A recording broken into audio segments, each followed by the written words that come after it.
In front of me is Realme C61 and today I would like to show you how you can select and delete multiple photos at once. Begin by opening Photos app and tapping on Photos or Albums at the bottom.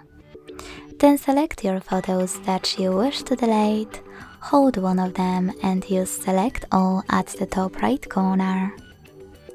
Following that, click on all of your pictures to keep, leave all of the ones with a check mark to get rid of, and tap on Delete button at the bottom right corner. Then tap on Delete Items and wait. Thanks so much for watching. If you enjoyed this video, leave a like, comment and subscribe. Bye!